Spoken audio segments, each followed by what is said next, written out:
Hi, I'm Sarah from The Upcoming. A real pleasure to have you here with us in beautiful Cannes. Yeah.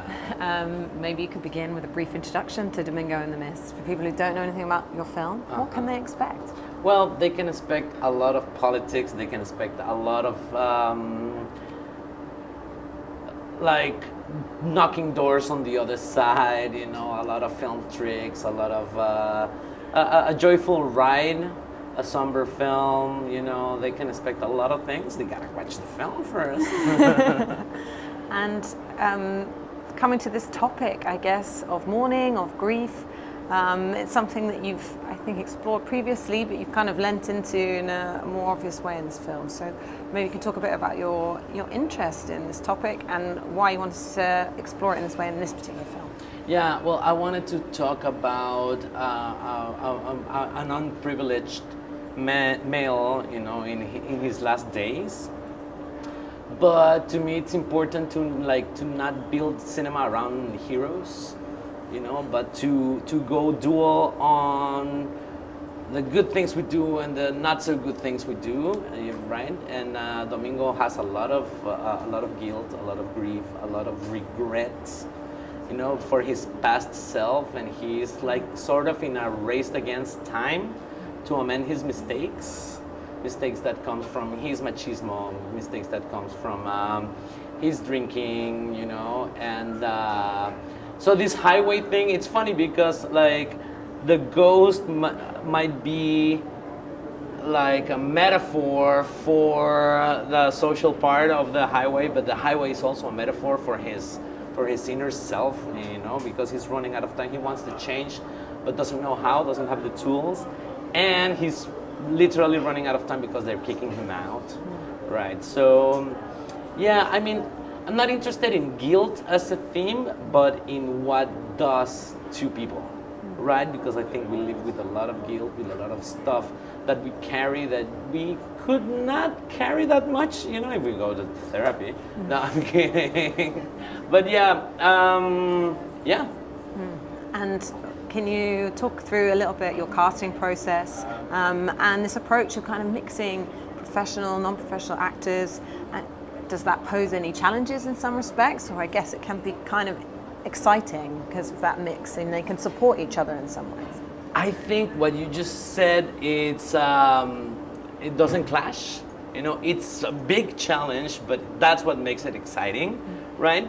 I wanted to make a film that was more about clash and conflict than harmony in general, so I did that. We wanted to do that with The Mist and the Highway. We wanted to do that in the editing. We wanted to do that in the cinematography, but I also wanted to do it in the casting process. I wanted to mix professionals and non-professionals because I think, well, we call them naturals, natural actors that I like very much. There are certain emotions you can only portray by a life of being a character, you know, by a life of being the character.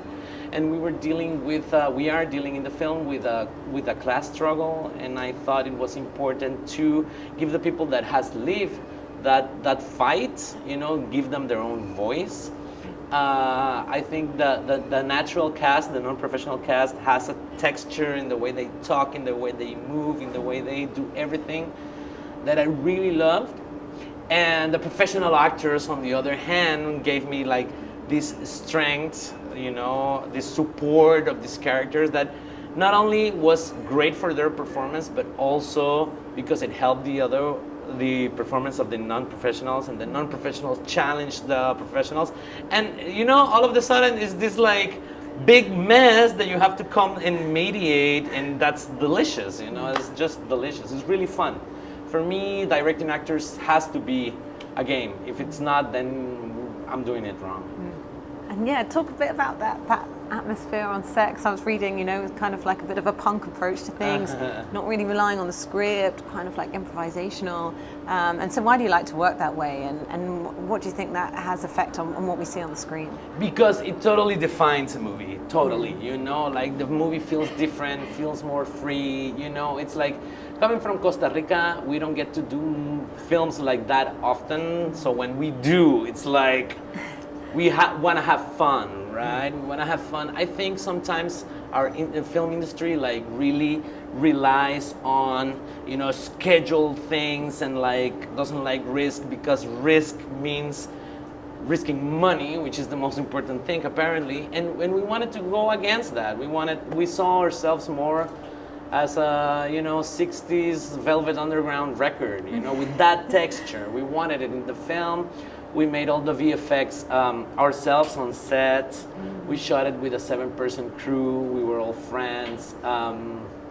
We became really close with the actors, both professionals and non-professionals.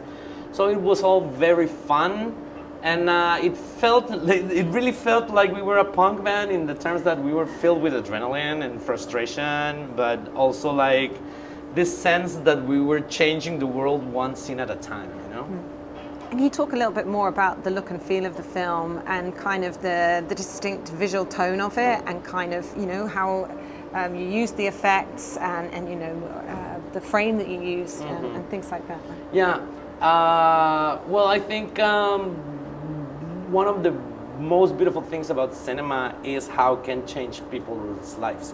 It's transformative power is what interests me the most. So I always champion a weird and unique experience over like a good one. Like I don't like good films. Like Antonin Artaud used to say, no more masterpieces. Like let's not go for that. Let's go for the weird stuff. Because that's the future. So yeah, we wanted to, like, one of our mottos on set was the weirder is the better. It was like every decision, was it narrative, was it aesthetical, was it production wise, the weirdest, the most particular, the better always. And it all makes sense because you know what you're doing, right? You know what you're looking for. We knew exactly what we wanted in terms of the experience, and not only our experience shooting it, but also your experience watching it, and more than to tell this narrative that goes like this and this and that, right? And I think experimentation is what makes things grow, and we want to be on that side of things. And what do you ultimately hope that people will take away? Because as you say, I guess there's some ambiguity in what you're watching of what's metaphorical, what's real. Does the ghost exist in any kind of solid way, or it's kind of, just purely metaphorical? So what do you want people to take away from the experience of watching it? Discussion.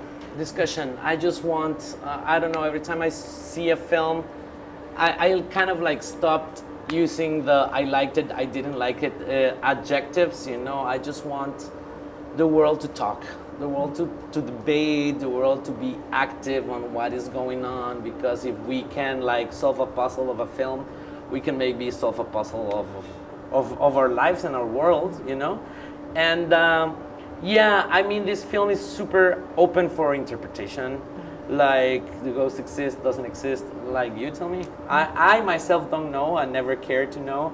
So I think it's, even though the film is not a comedy, of course, I think it could be a fun experience to participate actively in it.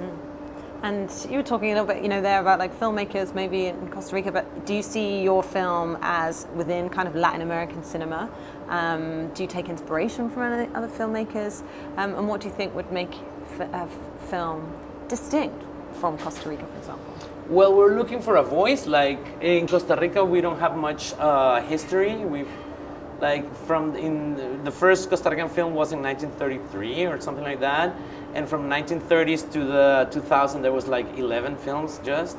And then we started shooting a lot because all of us like went to study abroad and came back, and we were all had like this joy, right? So Costa Rican cinema, I think it's barely looking for a voice of its own, which sounds like we're in diapers, but it's actually really exciting. It's really exciting. So I don't know what a Costa Rican film is, and I'm glad I don't, because that pushes us to go find out, right? I had a lot of inspiration from Latin America, from Lucrecia Martel, from Tomás Gutiérrez Alea, from Carlos Regadas, from many places. But for this particular experience in this film, we tried not to get too inspired by film, but we tried to like drink from other places, you know. So we were listening to music more than watching films. I was listening to a lot of dark 80s music, like Coil from the UK or Einstürzende Neubauten from Germany, kind of thing. And it was really funny to like get touched and inspired by an atmosphere they created and try to translate it into film, not only shooting it, but my favorite part of filmmaking is editing, actually. So to edit it in a way that it feels, it's reflecting a song. It's pretty cool. I was really inspired as well by Jean-Michel Basquiat, you know, especially by all the fire and all the rage. I wanted it to be a film filled with rage. But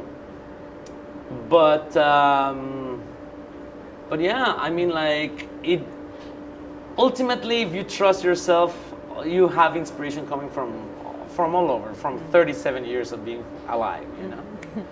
And finally, just very quickly, what does it mean to you to have your film playing here in Cannes? And can you tell us what you might be working on next? Yeah, well, it's wonderful. It's wonderful because it's really a big launch. I really like that the audience here are non-pleasing, which pushes you, you know, further and further and further. And it's really important as well because it's the first Costa Rican film in history to be in the official selection. So that's something to celebrate. Like in Costa Rica, we are a very tight community. We're not that many, and we keep celebrating each other. So I'm really happy to be here standing in representation of my colleagues as well. And I'm really excited about what the future will bring for Costa Rica inside of Cannes, you know. And I mean, it's gorgeous, it's wonderful, like great films that you grew up seeing were premiered here, so it's super inspiring. Fantastic, thanks so much for sharing all that. Enjoy the rest of the time setting a film here. Thank you, you too.